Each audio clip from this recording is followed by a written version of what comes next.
कर्मचारी पेंशनर्स श्रमिक युवा बेरोजगार संयुक्त संघर्ष समिति के राज्य अध्यक्ष गोपाल दास वर्मा ने पत्रकारों से बातचीत की। उन्होंने बातचीत में कहा कि प्रदेश की कांग्रेस सरकार ने पिछले 1 वर्ष में कर्मचारियों, पेंशनरों, श्रमिकों और बेरोजगारों को झांसों के झूले पर झुलाने का ही काम किया है।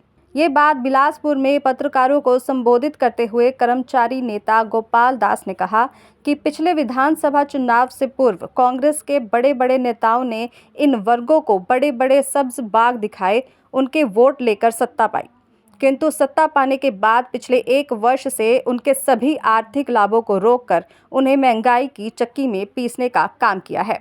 गोपाल दास वर्मा ने कहा कि सरकार और मुख्यमंत्री व्यवस्था परिवर्तन की बातें करके लोगों को गुमराह कर रहे हैं। उन्होंने कहा कि बेरोजगारी का राग अलापने वाली प्रदेश सरकार ने 10,000 आउटसोर्स कर्मचारियों की नौकरी समाप्त करके उन परिवारों के भरण पोषण पर कुठाराघात किया है। गोपाल दास वर्मा ने कहा कि पुरानी पेंशन की बहाली तो की, पर कर्मचारियों को कम्यूटेशन, लीव इनकैशमेंट, ग्रेजुटी और मेडिकल के बिलों का भुगतान नहीं किया जा रहा है, जिस कारण ओपीएस के सभी लाभ नहीं मिल रहे हैं। उन्होंने कहा कि जो भी सरकार और पार्टी इन वर्गों के हितों का ध्यान रखेगी, वही उनके समर्थन की हकदार होगी। मैंने ये कहा है कि पूर्व मुख्यमंत्री जयराम ठाकुर ने अपने कार्यकाल में कर्मचारियों, पेंशनों के लिए जो है करोड़ों रुपए दिए, और आप देखो कि 2016 से जो पंजाब वेतनमान था वो लागू किया, और प्रदेश के जो कर्मचारी थे, पेंशन थे, उनको 50-50 हज़ार रुपये जो है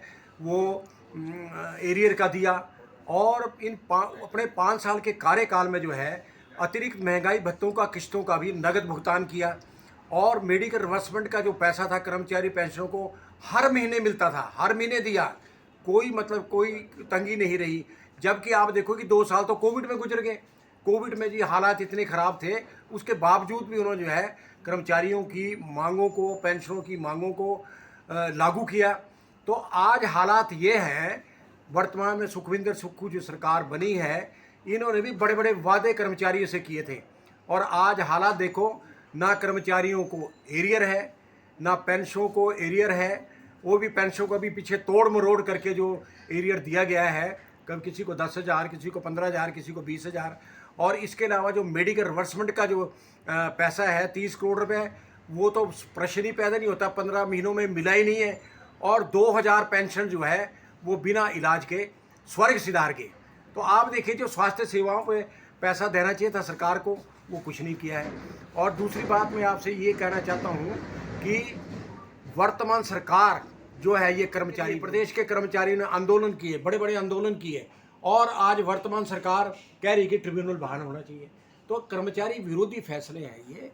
और इसके अलावा आपको मैं एक बात बताना चाहता हूँ कि सुखविंदर सुक्खू और मुकेश अग्निहोत्री जो है, ये मुंगेरी लाल के हसीन सपने देख रहे हैं कि हम 4 सीटें जीतेंगे, बाई इलेक्शन भी जीतेंगे। अरे किसके आधार पे जीतेंगे आप?